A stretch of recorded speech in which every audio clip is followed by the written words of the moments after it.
literature has improved. Now in Kibera, the most challenging is the challenge. I would say it is sanitation, because with now they talk of 1.6 million people living in Kibera with no proper sanitation, toilets. They talk about water. All these things are disaster.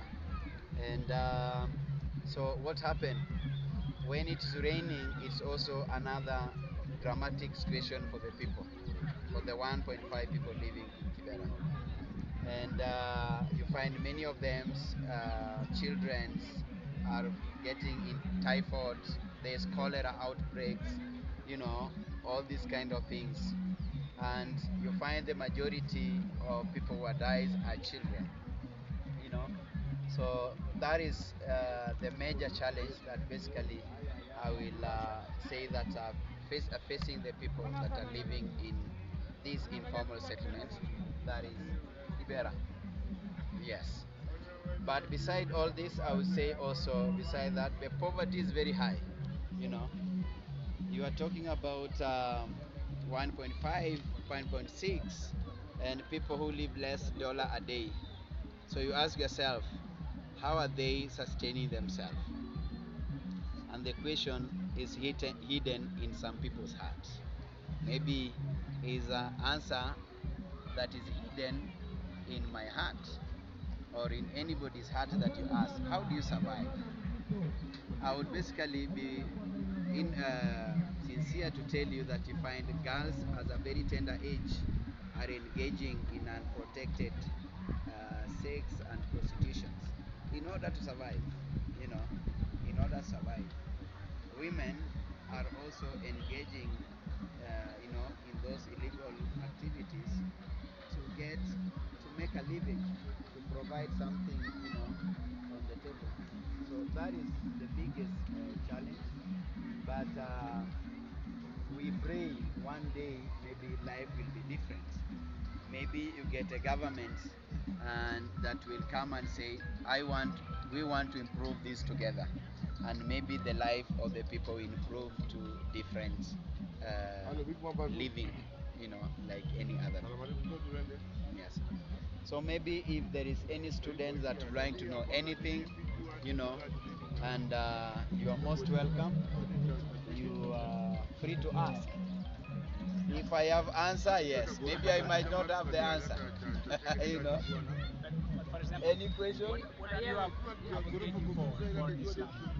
For example, to improve some sanitation or and services, or more to place people in another formal situation elsewhere. So, what are you asking to the government? I think uh, moving all 1.5, 1.6 million people living here will be a disaster, and it's not possible. What the government should do is basically find ways on how they can put structures, affordable structures that these people can live in. And with that, they also find the government should ensure that there is sanitation, Yeah. there is sanity, you know, where they can access clean water, you know, and their toilet where they can go. Right now, I'm sorry, you might see a flying toilet on your head. So it is a challenge, but not to blame anyone. I think it is the responsibility of any living government to ensure their people, their citizens are protected and they live in a dignity manner. I basically, Yeah. that is it. Can I ask you, Jack, if Yes. there are some part of Kibera that are still growing, like extending in space? Or Yes, this the yes, now that's a good question. Kibera is growing. Every day there is birth rate that's happening. Women are giving birth. Girls are giving birth here. And where are these children? When they grow, the structure grow. So you find, I don't know, I will show you there's a wall. The government are trying to put a wall just like Palestine and Israel. So the government is putting a wall so that the extension, these people don't extend. But you find if you go to the other end, there is structures that they are still building. That meaning they are extending. So the population is growing. Yes. What is your name once again? My name is Jack Matika, and I work for Koinonia Community as a street educator.